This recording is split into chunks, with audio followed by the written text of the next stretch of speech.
बिस्मिल्लाहिर्रहमानिर्रहीम। अस्सलाम वालेकुम व्यूअर्स। ये पाकिस्तान पिनल कोड का चैप्टर नंबर 11 है और ये उसका पार्ट नंबर यानी लेक्चर नंबर 2 है, जिसमें हम पनिशमेंट्स के बारे में पढ़ेंगे। जो लेक्चर नंबर 1 था चैप्टर नंबर 11 का, उसमें हमने 2 सेक्शंस को कवर किया था, सेक्शन नंबर 191 और सेक्शन नंबर 192। सो इसमें हमने ये देखा था कि फ़ॉल्स एविडेंस जो हैं वो क्या होती हैं, जो आप देख सकते हैं सेक्शन नंबर 191 में। और फिर सेक्शन नंबर 192 में जाके हमने ये देखा था कि जो फ़ॉल्स एविडेंस होती हैं वो फैब्रिकेट कैसी होती है। सो अब हम जो हमारा ये लेक्चर नंबर 2 है चैप्टर नंबर 11 का, इसमें हम ये देखेंगे कि जो फ़ॉल्स एविडेंस हैं यानी झूठी एविडेंस हैं उसकी सीरियसनेस कितनी है। और इस लेक्चर में हम 3 सेक्शंस को कवर करेंगे, सेक्शन नंबर 193, 194 एंड 195। तो ये तीन जो सेक्शंस हैं ये पनिशमेंट की बात करते हैं, ठीक है, अकॉर्डिंग टू इट्स सीरियसनेस। सो ये है 193 पनिशमेंट फॉर फॉल्स एविडेंस, और उसके बाद है 194 giving or fabricating false evidence, यानी उसकी fabricated false evidence with intent to procure conviction of capital offence.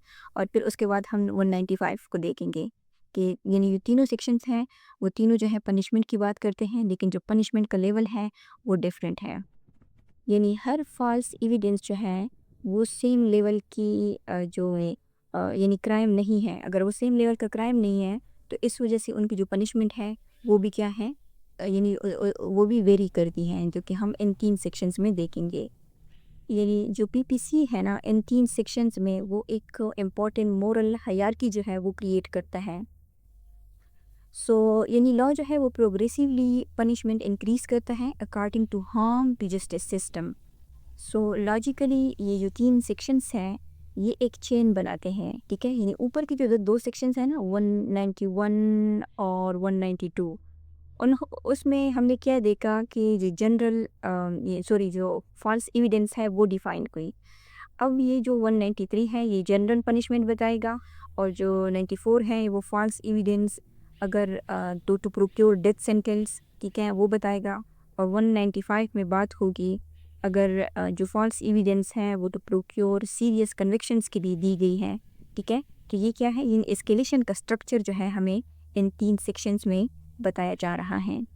यानी जो एक इम्पॉर्टेंट क्वेश्चन है ना जो हमने इन 3 सेक्शंस को इन 3 सेक्शंस में हम देखेंगे, वो ये है, यानी हमें जहन में ये रखना है कि जो फॉल्स एविडेंस है वो किस पर्पस और किस कंसीक्वेंस के लिए दी गई थी। क्योंकि ये जो 3 सेक्शंस हैं 193 से 195 ये इसी आइडिया के ऊपर बेस्ड हैं। सो अब इसका टेक्स्ट देखते हैं कि सेक्शन नंबर 193 क्या कहता है। ये कहता है पनिशमेंट फॉर फॉल्स एविडेंस, और इसका जो टेक्स्ट है ये कहता है कि whoever intentionally gives false evidence. अब फॉल्स एविडेंस क्या है ये हमने ऊपर के प्रीवियस लेक्चर में सेक्शन नंबर 191 ने हमें बता दिए हैं कि जो फॉल्स एविडेंस है वो क्या है, ठीक है। और यहाँ पे जो चीज़ इम्पॉर्टेंट है वो है इंटेंशन। यानी फॉर एग्ज़ाम्पल अगर कोई मिस्टेक हो या कोई कन्फ्यूजन हो या किसी की मेमोरी लॉस का इशू हो और वो जो है कोई फॉल्स एविडेंस दे, झूठी गवाही दे, तो फिर जो सेक्शन नंबर 193 है ये ट्रिगर नहीं होगा। यानी यहाँ पे जो चीज़ ज़रूरी है वो क्या है, वो है इंटेंशन। यानी डिलिब्रेट इंटेंशन का होना जो है 193 के लिए ज़रूरी है। और in any stage of judicial proceeding, अब यहाँ पे आगे भी एक टर्म बताया गया है कि जुडिशियल प्रोसीडिंग्स में अगर वो जो फॉल्स एविडेंस है वो दी गई हो। अब ये जो जुडिशियल प्रोसीडिंग है, ये जुडिशियल प्रोसीडिंग का क्या मतलब है, इसका मतलब सिर्फ ट्रायल नहीं होता। अगर ट्रायल अभी शुरू नहीं भी हुआ फिर भी अगर मजिस्ट्रेट के सामने जिस तरह 164 का जो स्टेटमेंट होती है, जो बयान होता है CIPC 164, वो भी क्या होता है, वो भी जुडिशियल प्रोसीडिंग का हिस्सा होता है। या अगर हम बेल स्टेज को देखें, अभी ट्रायल तो स्टार्ट नहीं होता ना इस स्टेज के ऊपर, इन दोनों स्टेजेस के ऊपर है, ठीक, इस स्टेज के ऊपर, ठीक है। तो अगर बेल की हियरिंग चल रही है तो वो भी स्टेज ऑफ जुडिशियल प्रोसीडिंग है। अब अगर ये जो जुडिशियल प्रोसीडिंग है ना, इसका जो लिंक है ये एक्सप्लेनेशन नंबर 1 के साथ है। ये देखें, ये कह रहे हैं कि a trial before a court martial is a judicial proceeding यानी सेक्शन के साथ ये जो एक्सप्लेनेशन है ये हमें ये बताती है कि कोर्ट मार्शन यानी जो मिलिट्री कोर्ट्स होते हैं उनके सामने जो चलने वाली प्रोसीडिंग्स होती हैं वो भी क्या होती हैं, वो भी जुडिशियल प्रोसीडिंग जो है वो शुमार होंगी। और आगे ये बता रहे हैं और फैब्रिकेट्स फॉल्स एविडेंस। अब यहाँ पे हमने कहा ना कि ये जो फॉल्स एविडेंस का यहाँ पे लफ्ज़ आया है, यहाँ पे कौन सी सेक्शंस की बात हो रही है, सेक्शन नंबर 191, क्योंकि वह फॉल्स एविडेंस की डिफिनीशन सेक्शन नंबर 191 पीपीसी में दी गई है।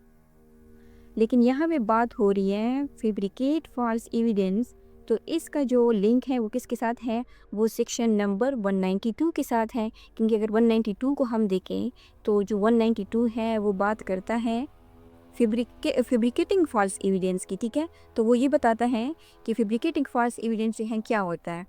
सो जो 193 पनिशमेंट देता है, यानी यहाँ पे जो 191 प्लस जो 192 है, ये उन दोनों की ये जो पनिश है ना, वो दोनों जो है वो इस सेक्शन नंबर 193 के अंदर जो है वो पनिश हो रहे हैं।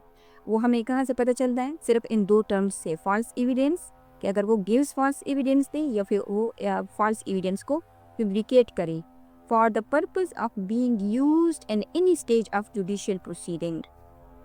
यहाँ पे फॉल्स एविडेंस देने की बात हुई थी कि चाहे वो किसी भी स्टेज ऑफ जुडिशियल प्रोसीडिंग में अगर वो सिर्फ फॉल्स एविडेंस देता है। यहाँ पे बात हो रही है फैब्रिकेटिंग फॉल्स एविडेंस की, यानी यहाँ से लेकर यहाँ तक जो है ये तो सेम है, ये दोनों सेम है। लेकिन ये यहाँ सिंपल फॉल्स एविडेंस की बात हो रही थी, यहाँ फैब्रिकेटिंग फॉल्स एविडेंस की बात हो रही है। चाहे वो किसी भी जुडिशियल प्रोसीडिंग की किसी भी स्टेज के ऊपर जो है अगर वो दी जा रही है, यानी 191 प्लस 192, तो वो शख्स जो है, ये जो हु एवर है, ये क्या होगा, ये उसकी पनिशमेंट जो होगी इम्प्रिजनमेंट ऑफ ईदर डिस्क्रिप्शन से मुराद ये है कि ये जो पनिशमेंट है ना, ये कोर्ट की डिस्क्रिप्शन के ऊपर है। यानी कोर्ट डिफाइन करेगी कि आया उस शख्स को सिंपल इम्प्रिजनमेंट देनी है या रिग्रेस इम्प्रिजनमेंट देनी है for a term which may extend to 7 year. Extend to का क्या मतलब है, यहाँ पे एग्जैक्ट 7 ईयर नहीं है, एक्सटेंड टू 7 ईयर का ये मतलब है कि उसकी जो नेचर है ना, उसने जो क्राइम कमिट किया है, उसने कंसीक्वेंस को किस हद तक इफ़ेक्ट किया हुआ है, तो उसकी बुनियाद पर इसकी जो पनिशमेंट है वो एक्सटेंड हो सकती है। यानी कोर्ट की डिस्क्रिप्शन पर डिपेंड करता है, चाहे तो वो 1 महीना सज़ा दे, चाहे तो वो 1 दिन की सज़ा दे, या चाहे तो वो 7 साल की सज़ा भी दे सकता है। And shall also be liable to fine, यानी यहाँ और नहीं है, इम्प्रिजनमेंट मिलेगी उसको, प्लस उसके ऊपर क्या लगेगा, फाइन भी लगेगा। And whoever intentionally gives or fabricate false evidence in any other case और ओके, यहाँ पे देखें थोड़ा सा डिफरेंस है। यहाँ पे किस चीज़ की बात हुई है, जुडिशियल प्रोसीडिंग की बात हुई है। यहाँ क्या कह रहे हैं कि अगर कोई इंटेंशनली फॉल्स एविडेंस देता है, यानी 191, और fabricate 192 false evidence in any other case shall be punished with imprisonment of either description, same वही डिटेल है, for a term which may extend to 3 year, ठीक है। यानी यहाँ पे सिंपल केस की बात हो रही है और यहाँ पे जुडिशियल प्रोसीडिंग्स की बात हो रही है, तो उसके ऊपर जो है 3 ईयर इम्प्रिजनमेंट होगा, एंड यानी प्लस उसके ऊपर जो है फाइन भी लगेगा। यानी यहाँ पे जो ये कहा हुआ है ना, इन एनी अदर केस, सो इसका क्या मतलब है कि जो यानी फॉल्स एविडेंस है वो जुडिशियल प्रोसीडिंग के बाहर भी जो है दी जा सकती है। फॉर एग्ज़ाम्पल अगर हम बात करें जो डिपार्टमेंटल इंक्वायरीज होती है उनमें, या एडमिनिस्ट्रेटिव प्रोसीडिंग्स में, या अगर कोई पब्लिक सर्वेंट प्रोसीडिंग्स है, ठीक है, तो यहाँ पे फिर जो पनिशमेंट है ना वो निस्बतन क्या है, लोअर है। लेकिन अगर जुडिशियल प्रोसीडिंग्स में फॉल्स एविडेंस को फैब्रिकेट किया जाए तो फिर जो पनिशमेंट होगी वो क्या होगी, वो एनहांस होगी। और इसकी वजह क्या है, क्योंकि ये जो जुडिशियल प्रोसीडिंग है ना, इसको जुडिशियल प्रोसीडिंग को लॉ जो है ना वो हाईएस्ट ट्रुथ फोरम मानता है। सो अब जो है हम एक्सप्लेनेशन नंबर 2 को देखते हैं कि ये क्या कहता है। सो जो एक्सप्लेनेशन नंबर 2 है ये कहता है कि N investigation directed by law, okay, यहाँ पे बात हो रही है कि ये जो इन्वेस्टिगेशन है ना, ये क्या होनी चाहिए, लॉ के अंदर जो है वो डायरेक्टेड बाय लॉ ऑथराइज होनी चाहिए, यानी लीगल फ्रेमवर्क में एग्जिस्ट करती हो ये जो इन्वेस्टिगेशंस हो रही है। Preliminary to a proceedings before a court of justice, यानी ये जो इन्वेस्टिगेशंस हो रही है ये इसका जो कनेक्शन है वो किसके साथ हो, वो फ्यूचर जो जुडिशियल प्रोसीडिंग्स हैं उससे होना चाहिए। यानी अगर कोई प्राइवेट इन्वेस्टिगेशन जो है वो हो रही हो तो फिर ये वो इस सेक्शन के अंडर जो है वो कवर नहीं होगा। अगर जो ये इन्वेस्टिगेशंस है ये मजिस्ट्रेट प्रोसीडिंग हो या जुडिशियल इंक्वायरी हो, ठीक है, तो फिर जो है इसका जो लिंक है वो किसके साथ बनेगा, यानी फ्यूचर जो जुडिशियल प्रोसीडिंग्स होती हैं या फ्यूचर ट्रायल के साथ, ठीक है। तो फिर इस सूरत में जो है ये रेलेवेंट है और अगर ये जो इन्वेस्टिगेशंस होगी ये 190 के अंदर कवर होगी। सो ये बता रहे हैं कि जो इन्वेस्टिगेशंस होती है ना जो डायरेक्टेड बाय लॉ हो, ठीक है, preliminary to proceedings before court of justice is a stage of judicial proceeding, ठीक है। ये भी क्या है, ये भी पार्ट है जुडिशियल प्रोसीडिंग का, लेकिन पर्टिकुलर यानी कुछ इन्वेस्टिगेशंस के बारे में बताया गया है कि कौन सी जो डायरेक्टेड बाय लॉ हो और बिफोर द यानी जो लिंक हो कोर्ट ऑफ जस्टिस के साथ, प्रोसीडिंग्स के साथ। अब ये जो जुडिशियल प्रोसीडिंग है ना इसकी जो डिफिनेशन है ये हमें CRPC का जो सेक्शन नंबर 4M है ना वो इसकी डिफिनेशन बताता है, तो वो हम देखते हैं। ओके, सो ये code of criminal procedure code है और इसका जो सेक्शन नंबर 4M है, ओके, ये सेक्शन नंबर 4 है जो बताता है डिफिनेशंस के बारे में। और इसमें अगर हम M की तरफ जाएं तो M, ओके, ये 4M है, ठीक है। तो ये हमें क्या बताता है, ये जुडिशियल प्रोसीडिंग की डिफिनेशन बताता है और किस तरह कि judicial proceedings includes any proceedings in the course of which evidence is or may be legal taken on oath, ठीक है। तो ये हमें जो वहाँ पे हम बार बार जुडिशियल प्रोसीडिंग्स इस प्रोविजंस में पढ़ रहे हैं 193 में, तो उसका जो कंसेप्ट है वो हमें कहाँ से आता है, CRPC के 4M से।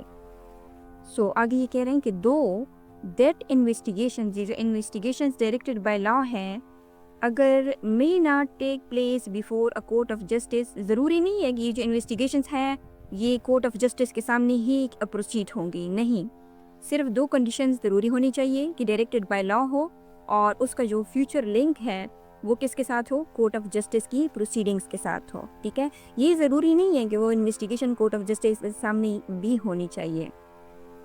सो अगर कोई ऐसी इन्वेस्टिगेशंस भी हो रही है ना तो फिर भी वो क्या है, वो जुडिशियल प्रोसीडिंग्स शुमार होंगी। और फिर इसमें अगर हम इस सेक्शंस में देखें तो यहाँ पे दो कंडीशंस जो है वो बताई गई हैं, ठीक है, और इसको हम इस तरह कर लेते हैं। ओके, यानी एक स्टार्ट हो रही है यहाँ तक है और एक जो है वो इस हु एवर से स्टार्ट हो रही है। तो फिर ये जो एक्सप्लेनेशन नंबर 2 है ये किसके अंदर आएगी, किस फ्रेज के ऊपर आएगी, इसका जो कनेक्शन होगा वो इस्टेब्लिश करना क्यों ज़रूरी है, क्योंकि ये जो सेक्शन है ये हमें दो डिफरेंट टाइप्स की पनिशमेंट बताता है। तो इस वजह से हम एक ही प्रोविजन में यानी डिफरेंट सिनारियोज को इस्टेब्लिश करेंगे। तो एक्सप्लेनेशन नंबर 2 जो है वो जो फर्स्ट वो है ये फर्स्ट सिनारियो है जिसमें जुडिशियल प्रोसीडिंग्स की बात हो रही है, जिसमें सज़ा जो है वो क्या है, 7 ईयर है, यानी सिवियर पनिशमेंट है। तो फिर एक्सप्लेनेशन नंबर 2 का ताल्लुक भी जो है वो इसके साथ है। अब हो सकता है आपके सामने एक सवाल आए कि क्या जो पुलिस के सामने 161 का जो स्टेटमेंट दिया जाता है CRPC का, क्या वो भी सेक्शन नंबर 193 के अंदर आता है। तो इसका जवाब ये है कि नहीं, क्योंकि पुलिस ऑफिसर के सामने अगर 161 का बयान दिया जाए ना तो वो ओथ के ऊपर नहीं होता, ठीक है, ये किसके ऊपर नहीं होता, ओथ के ऊपर नहीं होता। इसलिए अगर कोई गवाह जो है वो पुलिस के सामने कुछ कहे और कोर्ट में अगर वो मुकर जाए तो उस पर 190 जो है वो डायरेक्ट नहीं रखती जब तक कि जो लीगल प्रोसीजर है इनको ये साबित ना हो जाए, ठीक है। और ये ऑलरेडी जो सुपीरियर जुडिशरी है उन्होंने अपने केस नाज में बताया है। अब यहाँ पे जो ओथ का मैंने जिक्र किया है, या देखें इस सेक्शन में हमने ये देखा कि यहाँ पे दो जो अलग सेक्शंस है ना 191 और 192 ट्रिगर हो रहे हैं। और ये जो ओथ का कंसेप्ट है ये भी उन्हीं सेक्शन से आ रहा है कि उनकी डिफिनेशंस में बताया है who ever again bound by N oath, ठीक है, यानी ये इस सेक्शन की डिफिनेशंस में बात हो रही है ओथ की। तो जो 161 का बयान होता है किसी भी गवाह का पुलिस के सामने, वो क्या होता है, वो ओथ के ऊपर नहीं होता। सो इस वजह से उसके ऊपर जो 193 है वो भी अप्लाई नहीं होता। सो अब हम देखते हैं एक्सप्लेनेशन नंबर 3 को। तो एक्सप्लेनेशन नंबर 3 जो है वो कहता है कि N investigation directed by a court. Explanation number 2 में डायरेक्टेड बाय लॉ है, ठीक है।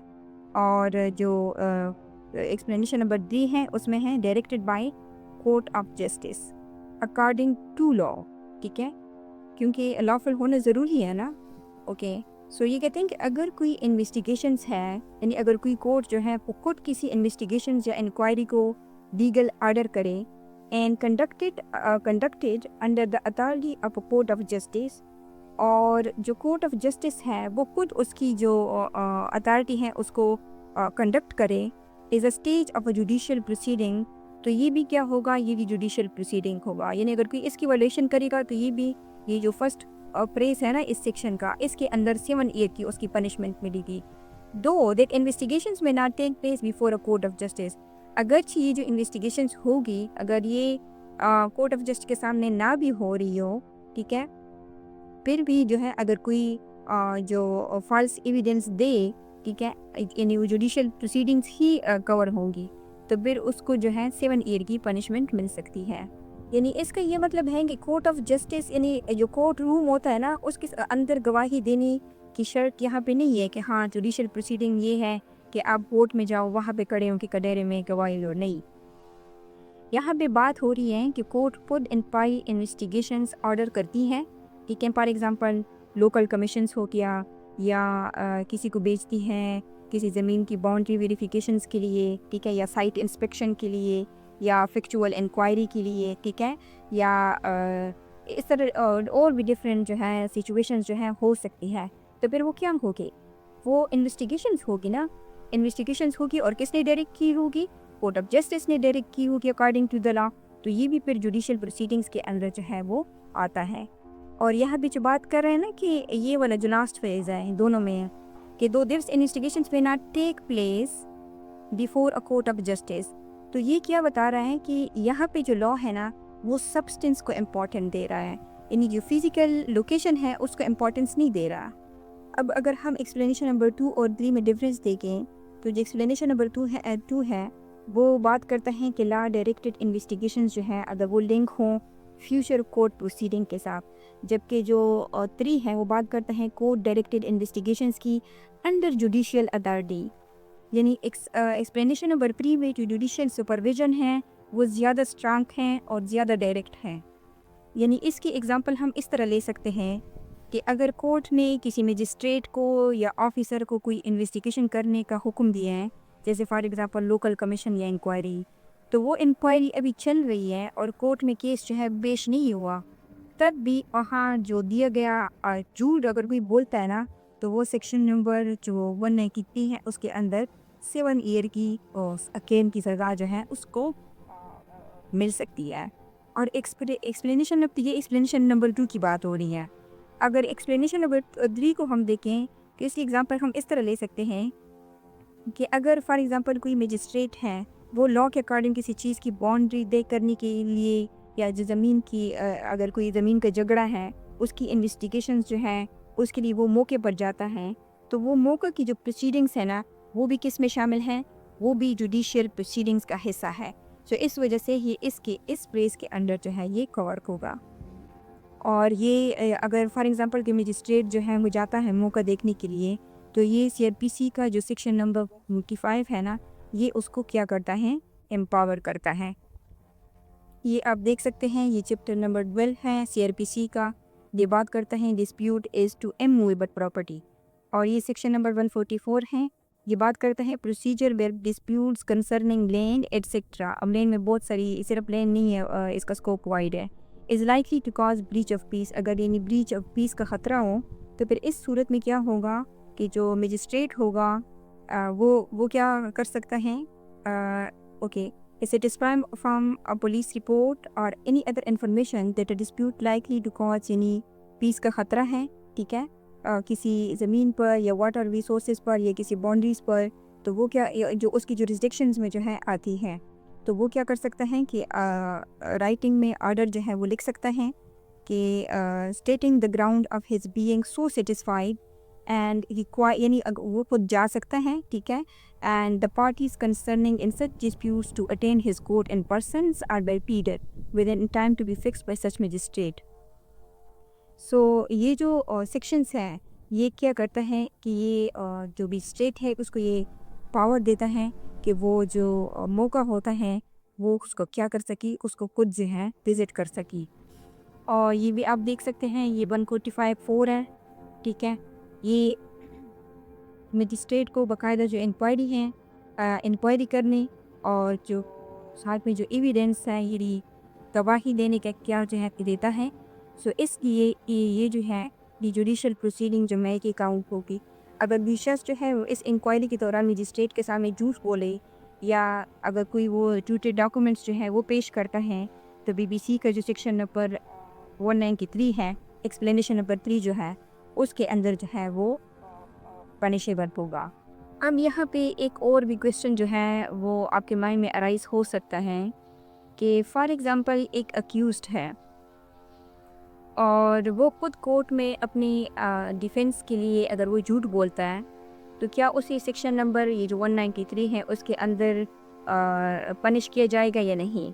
देखें, इसका जो आंसर है वो ये है कि जो सीआरपीसी का सेक्शन नंबर 340 क्लॉज 2 है ना, सीआरपीसी वो क्या करता है कि वो अक्यूज्ड को खुद जो है अपने यानी अपने अपने बारे में कॉम्पिटेंट विटनेस के तौर पर पेश करके ओथ का पर बयान देने को अथराइज़ करता है, ठीक है। कि वो अगर वो ओथ पर बयान दे और खुद को बेगुनाह तस्वुर करे, ठीक है, तस्वुर करे यानी अपने हक़ में गवाही दे कि मैं बेगुनाह हूँ, लेकिन वो होना क्या चाहिए, वो ओथ से होना चाहिए।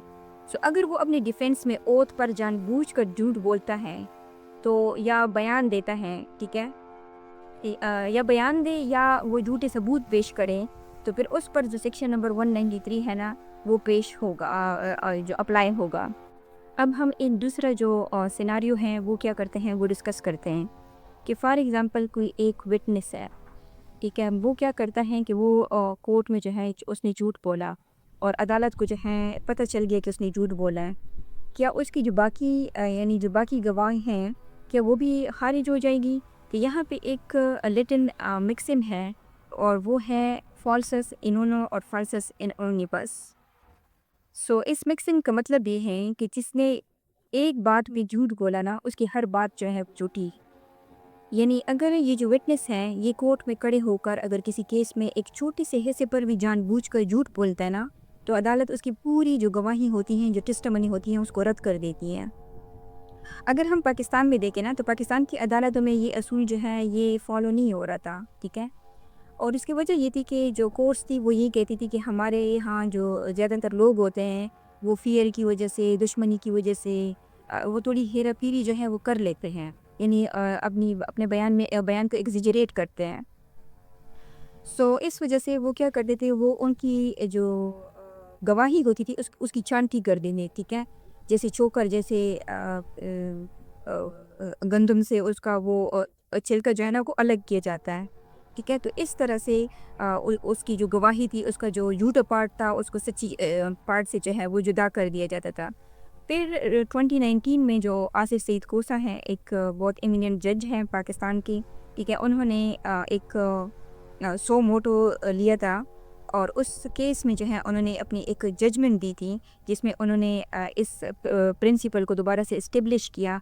और अब जो है यानी अगर कोई गवाह जो है वो क्या करता है, अगर कोई कोर्ट में जो है वो झूठ बोलता है तो फिर उसकी जो पूरी गवाही है ना उसको रिजेक्ट कर दिया जाता है।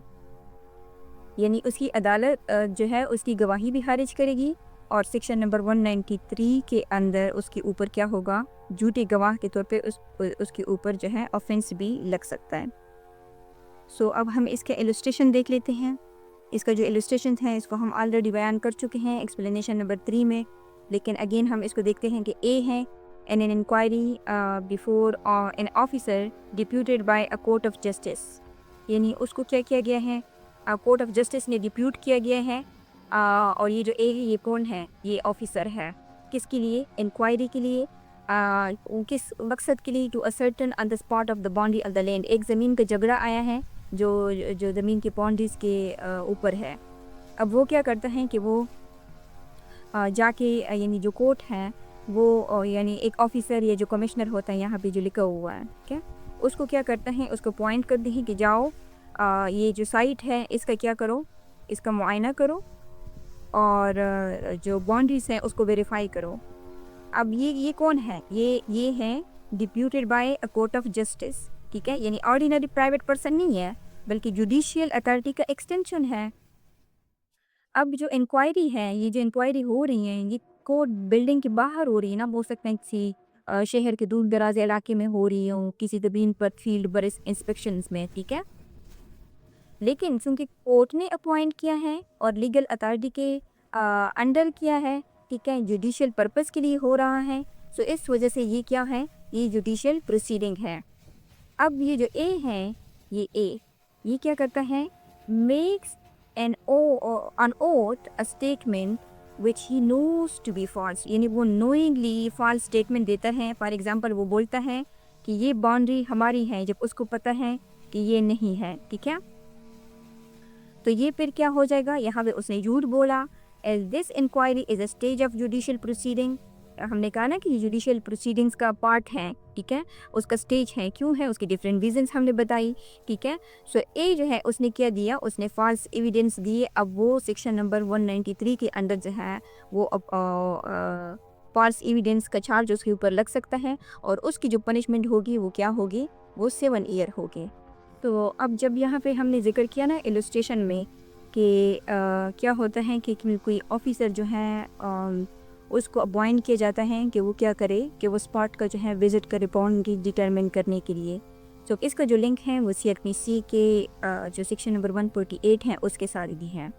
इसको अगर हम देखें कि ये CRPC है, ये 148 सेक्शन है, ये लोकल इंक्वायरी की बात करता है कि अगर कोई लोकल इंक्वायरी के लिए अगर ये ज़रूरी हो कि इंक्वायरी यानी जो मौका है वो देखा जाए, ठीक है, तो फिर जो जज होता है वो क्या करता है, वो किसी मजिस्ट्रेट यानी जो अपना सबर्डिनेट होता है to him to make the inquiry, उसको ये पावर देता है कि वो इंक्वायरी जो है कंडक्ट करे, यानी उसको जो लोकल इंक्वायरी है उसके लिए बेच सकता है।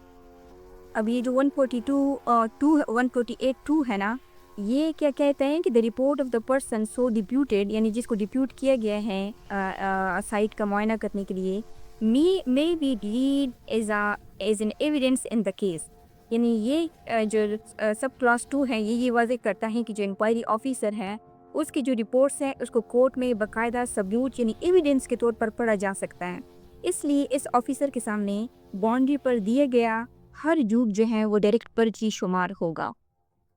और सिमिलरली इसका जो लिंक है अगर हम CPC के साथ देखें तो CPC भी सेम यही लोकल कमीशन की बात करता है।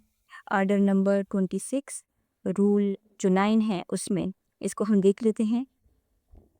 ये है हमारे पास आर्डर 26 की बात करता है कमीशंस की, ठीक है, और कमीशंस टू एग्जामिन विटनेस, लेकिन इसमें हम देखेंगे रूल नंबर 9, रूल 9, ओके।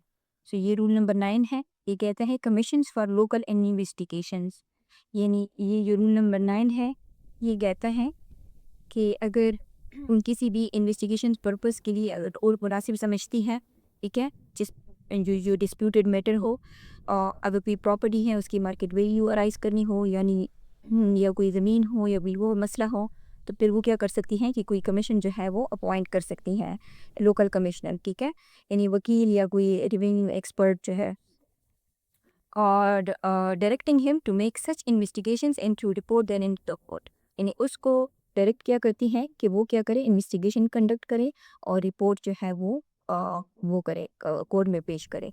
और यूजुअली जो कमीशन जिस लॉयर्स जाते हैं अक्सर कमीशन के ऊपर, और उनको जो है वो जो पार्टीज होती हैं वो दोनों जो पार्टी होती हैं वो क्या करते हैं, वो उनको उनकी जो सी होती है जो कमीशन थी होती हैं वो पार्टीज देती है। यानी कोर्ट जो है उन पार्टीज़ को डायरेक्ट करती हैं कि आपने वकील साहब को इतने पैसे देने हैं, तो फिर उसको उतने पैसे जो है वो मौके पे मिल जाते हैं। सो ये जो लोकल कमिश्नर होता है ना, ये कोर्ट तो नहीं होता ना, लेकिन चूँकि उसको अदालत ने भेजा होता है, इसलिए उसके सामने अगर कोई झूठी गवाही देगा या झूठे सबूत पेश करेगा, तो फिर वो पीपीसी का जो 193 है उसके अंदर ये फिर ऑफेंस बन सकता है। सो अब हम देखते हैं सेक्शन नंबर 194 को। जो सेक्शन नंबर 194 है, ये 193 का एग्रीवेटेड फॉर्म है, ये जो चैप्टर नंबर 11 का, ठीक है। यहाँ पे बात हो रही है गिविंग गिविंग कि वो जो गिविंग की नहीं 191 के अंदर वो वाला गिविंग ओके ये किसके अंदर ही बनी होंगी और false evidence with intent to procure conviction of capital offenses। यानी यहाँ पर जो सिंपल झूठ है ना वो नहीं, बल्कि ऐसा फॉल्स एविडेंस कवर हो रहा है जो किसी इंसान को जो यानी कैपिटल ऑफेंस है, इंसान को कैपिटल ऑफेंस मीन्स डेथ, ठीक है, डेथ पनिशमेंट तक पहुंचा सकती है। यानी लॉ जो है यहाँ पे अटैक ऑन जस्टिस सिस्टम को ऑलमोस्ट मर्डर लेवल सीरियसनेस के साथ जो है वो ट्रीट कर रहा है। अब इसका टेक्स्ट देखते हैं कि who ever gives 191 fabricate 192 false evidence intending thereby to cause, यानी कि इसमें दोनों इंक्लूड है, ठीक है, गिविंग भी और फेब्रिकेटिंग भी। यानी अगर कोई ओरली झूठ बोलता है या फेक डॉक्यूमेंट पेश करता है या द सर्कमस्टांसेस को फेक सर्कमस्टांसेस क्रिएट करता है या ब्लांटेड एविडेंस वो करता है, तो वो फिर दोनों यानी 191 और 192 के अंदर जो है ये दोनों यहाँ पे फीट हो रहे हैं। सो आगे इंटेंशन की बात हो रही है कि डायरेक्ट इंटेंशन उसका जो है वो होना चाहिए देयर बाय टू कॉज, किस चीज़ के लिए, ओके, इंटेंडिंग टू कॉल, ये उसका इंटेंशन होना चाहिए या उसके पास नॉलेज होनी चाहिए it to be likely that he will thereby cause any persons to be convicted of an offense which is capital by any law for the time being in force। okay, सो इसको देखते हैं। पहली बात तो यहाँ पे हो रही है डायरेक्ट इंटेंशन की। दूसरी बात जो हो रही है वो नॉलेज की बात हो रही है कि लॉ जो है वो सिर्फ इंटेंशन को पनिश नहीं करता। अगर बंदे के पास नोइंगली रिस्क यानी उसके पास ये नॉलेज हो कि उसका जो एक्शंस है वो कौन सा एक्शन, गिविंग फॉल्स एविडेंस या फैब्रिकेटिंग फॉल्स एविडेंस का, वो एक रिस्क क्रिएट करता है किस चीज़ का कि वो जो कोई शख्स है उसको कन्विक्ट कर सकता है किस किस जुर्म में, जो कैपिटल ऑफेंसेस की जो पनिशमेंट है यानी वो उसको मिल सकती है। अगर उसको ये नॉलेज भी है तो भी जो है ये क्या है, ये इनफ है। यानी अगर फॉर एग्जांपल कोई एक विटनेस है, उसको पता है कि अगर मैं फॉल्स स्टेटमेंट दूंगा तो जिसके खिलाफ वो फॉल्स स्टेटमेंट दे रहा है उसको मर्डर कन्विक्शन का स्ट्रॉन्ग बेसिस उसके अगेंस्ट जो है वो बन सकता है। लेकिन क्योंकि वो तो दे रहा है फॉल्स स्टेटमेंट, ठीक है, तो फिर और किस जुर्म में दे रहा है यानी उसकी जो फॉल्स स्टेटमेंट है वो अक्यूज़ को किस जुर्म तक पहुंचा सकती है, यानी मर्डर कन्विक्शन तक उसको पहुंचा सकती हैं, ठीक है। तो फिर इस सूरत में जो है सेक्शन नंबर जो 194 है ये ट्रिगर होगा। यानी यहाँ पे जो इंटेंशन की बात की गई ना, तो ये सिर्फ ऑर्डिनरी इंटेंट जो है उसकी बात नहीं हो रही। जो झूठे गवाह है ना उनकी बदनीयत ही यानी जो मंजरिया है वो यहाँ पे होना चाहिए कि उसके इस झूठ की वजह से किसी मासूम को यानी मौत की सज़ा जो है जो डेथ पेनल्टी है वो हो जाए। अब ये जो ऑफेंसेस हैं कि वो कह रहा है ना कि any person to be convicted of an offence which is capital. अब ये कौन से ऑफेंसेस होते हैं, ये पाकिस्तान पिनल कोड में एक काफ़ी लंबी लिस्ट जो है वो दी गई हैं, एक से तो आप वाकिफ़ ही होंगे, वो है सेक्शन 302, ठीक है, या इसके अलावा जो 295C है यानी जो ब्लास्फेमी है, ठीक है, 295 ओके, ब्लास्फेमी के केसेस या जो स्पेशल लॉ है ADA जो एंटी टेररिज्म एक्ट है उसका जो 7 ADA है यानी 7 सेक्शन जो उसका है, ठीक है, यानी दहशतगर्दी। तो इन सब में जो है कौन सी पनिशमेंट मिलती है, कैपिटल पनिशमेंट जो है वो होती है। तो अगर इन केसेस में अगर कोई जानबूझकर झूठी गवाही देता है तो वो इस क्लास के तहत आता है यानी 194 के अंडर। तो ऐसी शख्स की जो पनिशमेंट होगी वो क्या होगी, शिल be punished with imprisonment for life. लेकिन झूठी गवाही की सज़ा आपको उम्र कैद तक भी पहुंचा सकती है, या जो है रिगरस इम्प्रिजनमेंट ये एक्सटेंड हो सकती है 10 साल तक, and shall also be liable to fine, कितनी सख्त सज़ा है, ठीक है। तो यानी अगर आपने कोई एक झूठा गवाह है, उसने एक झूठा बयान जो है वो दे लिया, ठीक है, और फिर वो जो जिस अक्यूज़ के अगेंस्ट उसने दिया है, अगर बाद में वो एक्विट भी हो जाए ना, और अदालत को ये पता चल जाए कि इसने जो है झूठ झूठ बोला है, ये जो हूएवर है, इसने इसका अगर झूठ पकड़ा जाए, तब भी उस झूठी गवाह को यानी उम्र के लाइफ इम्प्रिजनमेंट या 10 साल तक की जो सख्त कैद होती है ना, वो और उसके साथ साथ जो फ़ाइन है वो लग सकती है। सो आगे ये क्या कहता है? ये कहता है कि अगर कोई इनोसेंट पर्सन है जिसके अगेंस्ट है जो कि गवाही दी गई थी, बी देयर माई कन्विक्टेड, यानी उसको पावर जो कोर्ट है उसने कन्विक्ट कर दिया और एग्जीक्यूट भी कर दिया, यानी उसको फांसी भी मिल गई। And when innocent person be convicted, और या अगर वो यानी अगर वो कन्विक्ट हो गया और एग्जीक्यूट हो गया in the consequence of such false evidence, जो हूएवर है इसने जो फॉल्स एविडेंस दिया है, उसकी फॉल्स एविडेंस के कंसीक्वेंस में अगर ये जो इनोसेंट शख्स है ये क्या हो गया, ये उसको फांसी चढ़ गया वो, तो द पर्सन जिसने ये जो हूएवर है वो क्या होगा, गिव सच फॉल्स एविडेंस शिरमी, जिसने झूठी गवाही दी है उसको punishment of either with death, या तो उसको अगर उसको जो जिसके खिलाफ उसने फांसी दी है सॉरी गवाही दी है, अगर वो फांसी पे चढ़ गया है तो फिर इसको भी फांसी पे चढ़ाया जाएगा। या जो है the punishment here and before describe, यहाँ पे हेयर एंड बिफोर क्या है, लाइफ इम्प्रिजनमेंट फॉर लाइफ, या उसको उम्र कैद की सज़ा जो है वो मिल सकती है। यानी यहाँ पे कौन सी बात आएगी, यहाँ पे जो लॉ कह रहा है ना, वो कह रहे हैं कि एन आई फॉर एन आई, यानी आंख के बदले आंख, या मतलब क्या कहते हैं कि अगर आपने उसको फांसी के तख्ते पे चढ़ाए हैं तो फिर आपको भी फांसी के तख्ते पे चढ़ना होगा।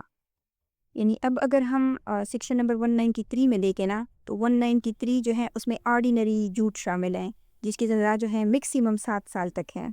लेकिन जो सेक्शन नंबर 194 में हमने ये देखा कि इसमें जो हार्म है ना वो एस्केलेटेड लेवल पे ऊपर है।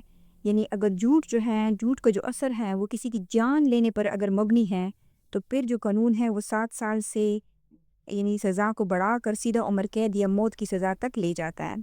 और कोई भी ऐसा शख्स जो क्या करता है, झूठ बोल कर किसी की जान लेता है, तो वो क्या करता है कि वो कॉन्स्टिट्यूशन का जो आर्टिकल 9 है ना, उसकी हिरफ वर्जी करता है।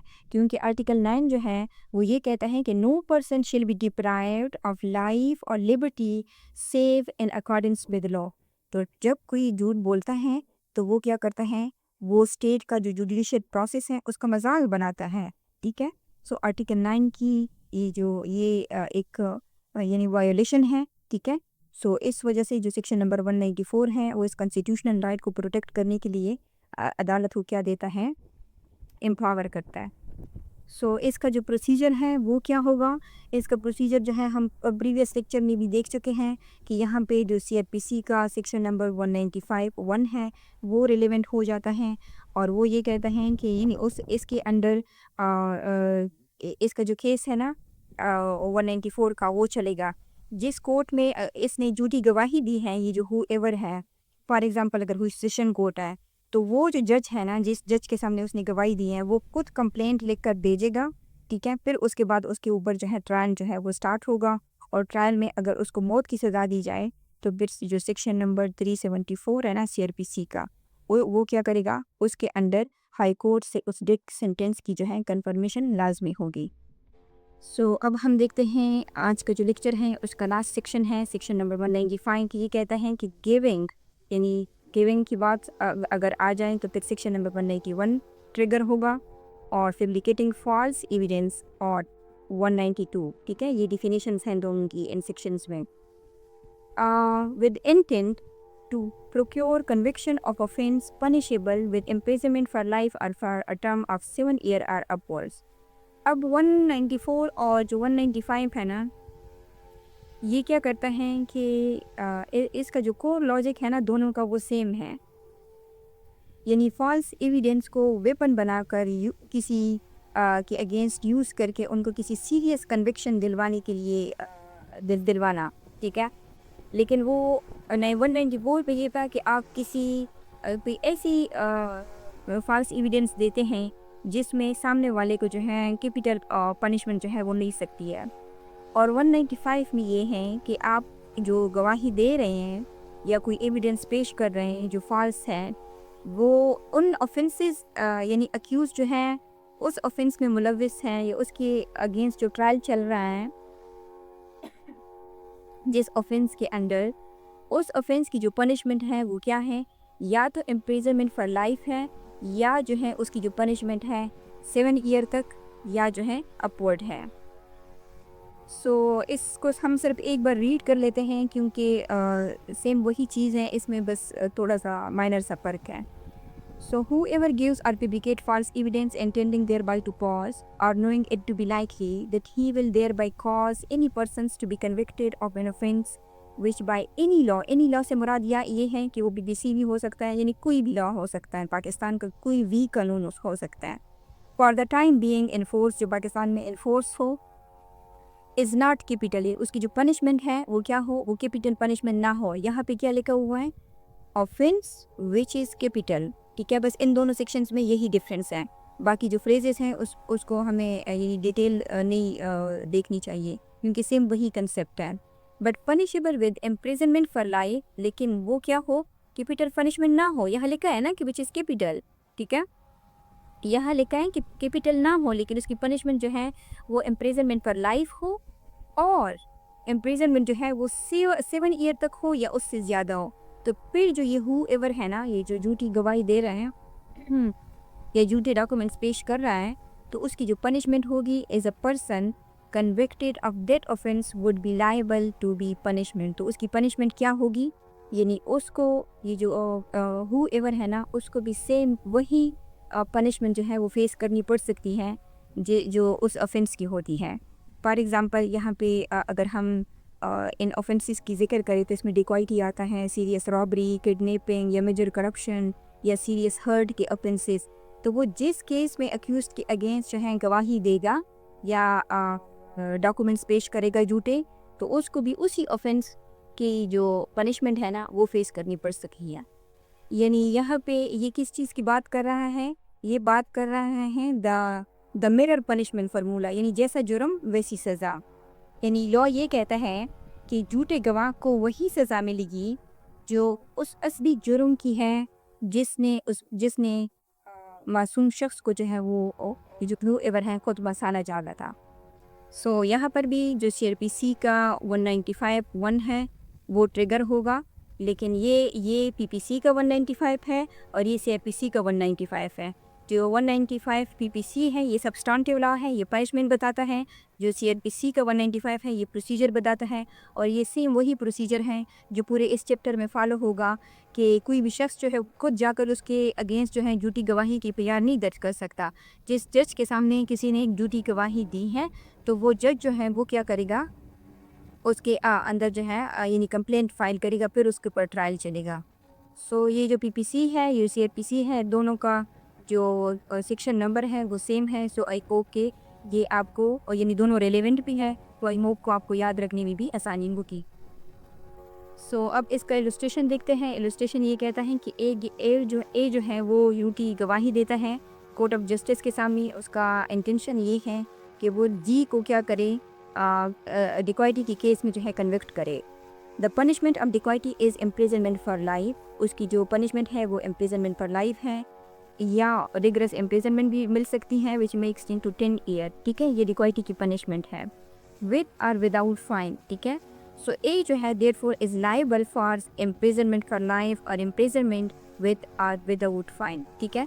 यानी ये ऑफेंस की अपनी ओरिजिनल पनिशमेंट है, ठीक है। तो फिर जो ए है जिसने झूठी गवाही दी है उसको भी सेम उसी ऑफेंस की जो पनिशमेंट है ना वो पनिशमेंट जो है उसको दी जाएगी जिस ऑफेंस में उसने झूठी गवाही दी है। सो ये आज का हमारा लेक्चर था जिसमें हमने 3 सेक्शंस को कवर किया। आई होप कि आपको वीडियो पसंद आई होगी। अगर आपको ये लेक्चर पसंद आया है तो आप इसको लाइक करें, शेयर करें और चैनल को सब्सक्राइब करें। और अगर आपको कोई क्वेश्चंस हैं इस लेक्चर के हवाले से तो आप कमेंट में ड्रॉप कर सकते हैं, या अगर आपकी कोई सजेशंस हैं इम्प्रूवमेंट के लिए तो आप कमेंट में वो भी ड्रॉप कर सकते हैं। Thank you so much.